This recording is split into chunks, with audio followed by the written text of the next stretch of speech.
Olá, tudo bem? Se você está aqui, você provavelmente tem interesse em descobrir e aprender um pouco mais da filosofia. Filosofia essa que a gente aprende durante as nossas aulas no Colégio Nísio Teixeira com a nossa professora Daniana.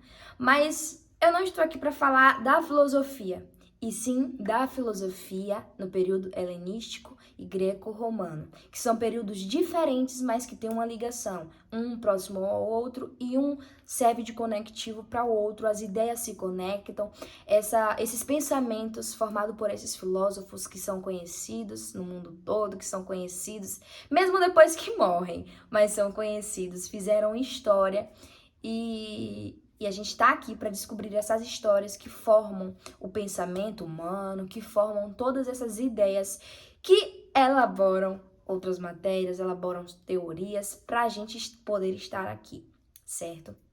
Faço parte do grupo de Mariana Ayala, Rafaela Pereira e Maria Eduarda.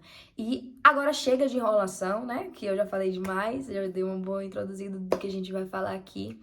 E bora lá pro assunto. Agora sim a gente começa de verdade. Bom, vamos começar agora falando sobre o helenismo. O helenismo foi o período marcado pelas grandes correntes filosóficas, ou seja, inovações que surgiam da filosofia durante esse período. Esse período onde Alexandre o Grande governava, depois, quando esse vídeo acabar, você pesquisa por que ele se chamava de Alexandre o Grande, certo? Porque não foge do nosso assunto, pelo contrário, faz parte do nosso assunto, para a gente saber o porquê que ele levava essa fama. Essa fama ele levava também pelo fato dele ter conquistado um império. Ele conquistou terras na Grécia, no Egito e em todo o Oriente Médio. Sua fama já era intercontinental. E esse período em que ele vivia, em que ele construía seus impérios, passava por grandes mudanças filosóficas, grandes mudanças também na sociedade e grandes mudanças também nos pensamentos que formavam a filosofia.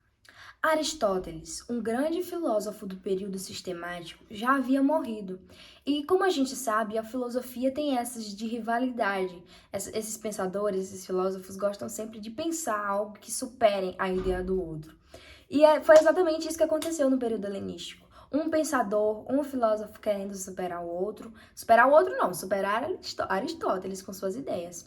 E aí eles procuravam novas correntes filosóficas. Essas novas correntes filosóficas ficaram conhecidas como filosofia helenística, por pertencer ao período helenístico, onde Alexandre governava. Sim, Clara, agora me diga, o que tinha de comum entre essas correntes filosóficas? O que elas também falavam, que tu tanto fala dessa corrente filosófica e até agora eu não vi sair nada? Bom, sobre as correntes filosóficas, já eu chego nelas. E elas tinham sim um ponto em comum. Elas visavam a felicidade humana. Então as correntes filosóficas, elas giravam em torno sempre de ver as condutas e ações que os homens realizavam e como isso influenciaria na felicidade. Então, a palavra-chave para as correntes filosóficas helenísticas era busca da felicidade. A busca pela felicidade que determinava e movia toda essa corrente.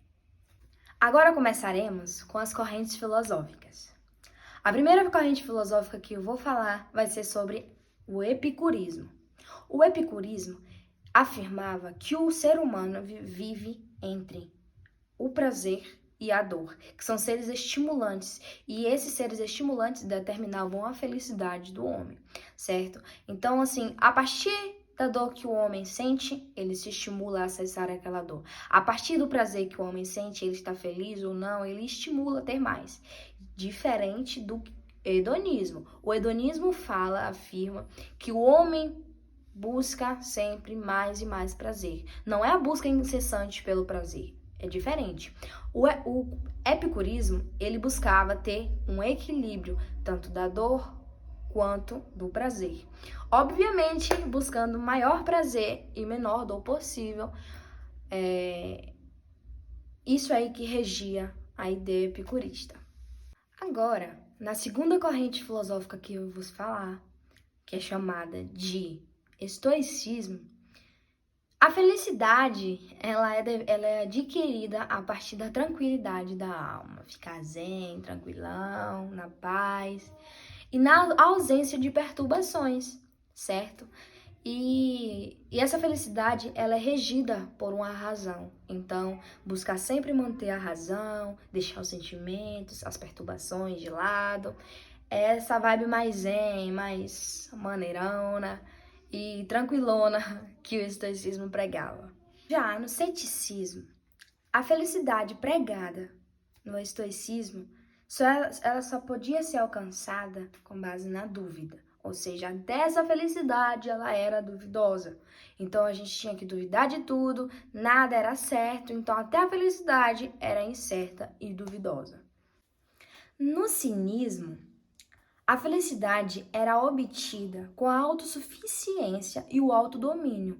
E esse autodomínio só era obtido com a busca pela filosofia, com a vida voltada de forma radical para a filosofia. Ou seja, tinha Diógenes, que era um filósofo conhecido, bem marcante, por ele viver em um barril e andando para lá e para cá como se fosse um maluco com a lâmpada. E ele vivia em torno da filosofia. Então, a fuga dos padrões da sociedade e a busca pela filosofia, pela vida, pelo gosto, pelo prazer de viver a filosofia que garantia a felicidade. E na última corrente filosófica temos o neoplatonismo, que era a crença que a felicidade estava da junção do humano com a divindade, com Deus. Ou seja, o Deus, o Uno, era a razão de tudo e a felicidade estava presente nessa união, nessa partilha, nessa vivência e neste conhecimento aprofundado. O último período da filosofia ficou conhecido como greco-romana, que em termos históricos foi o período da expansão militar na Roma. Trata-se de um período muito longo, porém um período que não teve tanta relevância e significância nas ideias e na perduração e constatação dessas ideias filosóficas.